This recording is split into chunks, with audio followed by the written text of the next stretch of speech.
Joining me now, two men who know Representative-elect George Santos well, his opponent in the midterm, Democrat Robert Zimmerman, and Grant Lally, a Republican who has also made a run for Congress in that district and is currently the attorney for the local paper, the North Shore Leader, which broke parts of this story on Santos back in September. Thank you both for coming on. Really appreciate it. Yeah. Bob, let me start with you. I presume you didn't know a lot of this information. Did your team fail to uncover it in the campaign? Well, quite frankly, much of what was put out by the New York Times is very validating to many of the questions and issues we raised. And also, it's a great reflection of the courageous journalist and publisher like Grant Lally, who did such a wonderful job with the Leader in terms of raising these issues as well. Also, I must point out, people at Newsday did too. A lot of the questions and information were out there. The Times had, of course, the ability to take it to another level with their excellent investigative journalism and had the capacity to check out leads in Brazil and check out other opportunities here. But these issues were out there, and it's really, I'll tell you the truth, it's really not about a failing on anyone's part. It's about the fact that George Santos is a fraud. And in fact, the allegations that were raised about his finances, about his lack of full disclosure, his inability to answer questions, really demonstrate that he's unfit for public office. That's the issue on the table. But it's too late for that, right? He's won. And that's why I guess I'm focused on the question of how did your team not uncover so much of this? And I guess you're saying it's resources, because the Washington Post had a story today saying that you guys had $22,000 or something allocated to research of this sort, et cetera. I mean, I guess what I'm wondering is, are you frustrated by your team's inability to have uncovered it? Well, Dan, quite to the contrary.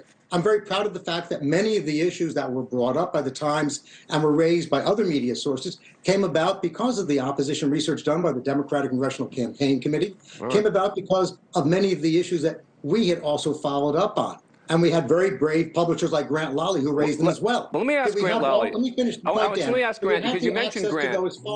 I want to go to Grant on this, because your paper did specifically have an editorial before the election, because this isn't just about after the election. Bob Zimmerman's right on this. Your paper had an editorial that said, this newspaper would like to endorse a Republican for U.S. Congress, but the GOP nominee, George Santos, is so bizarre, unprincipled, and sketchy that we cannot. We endorse Democrat Robert Zimmerman.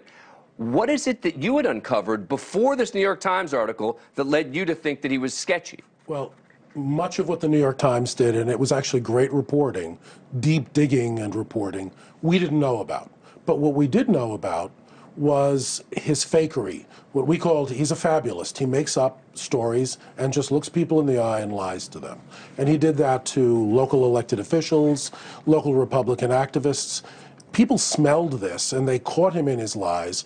A lot of the local Republicans, and I'm a Republican, refused to have pictures with him because he was such a, as one elected official put it, a pathological liar. So you're not really surprised? No. I mean, I have to tell you, as someone who wasn't following it that close, I've known Bob Zimmerman a long time, so I did follow that campaign a bit. But I have to say that I didn't follow it that closely. I was stunned reading this New York Times article. I mean, it was shocking to me. We published, I mean, he was widely known in Republican circles as George Scamtos this past summer. Really? Yeah. And we published that in a September article.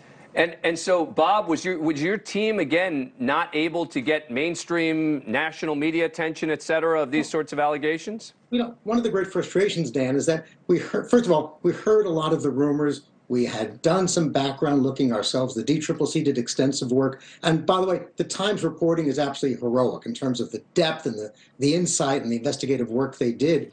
But one of the problems we had, and this is the nature of the media culture today, while we had reporters at Newsday who were interested, and some did some items, and Grant did just extraordinary work as the publisher of The Leader, we had many reporters who, frankly, quite acknowledged they didn't have the bandwidth to do the story. Some acknowledged to me that, and to our team, that, frankly, it's only a news story if he gets elected. But I do want to stress to you, while I have my frustration, you know, Dan, you're, as a journalist, if I came to you with a lot of these different issues, you'd have to put a team on it. You're right. It's expensive to do. Grant, final thought on this? I mean, on that same point, look, I mean, we're a local newspaper. I mean, we're a 77-year-old, you know, well-established paper on the Gold Coast, but we're a small weekly newspaper. We have a dozen part-time reporters, some who do investigative work, some are actually high school kids. Yeah. So, we don't have the right. And just in Bob's defense, look, this was a highly compressed election cycle this year. Thank you for watching. Go to newsnationnow.com to find News Nation on your cable provider. And don't forget to click the red subscribe button below to get more of News Nation's fact-driven, unbiased coverage.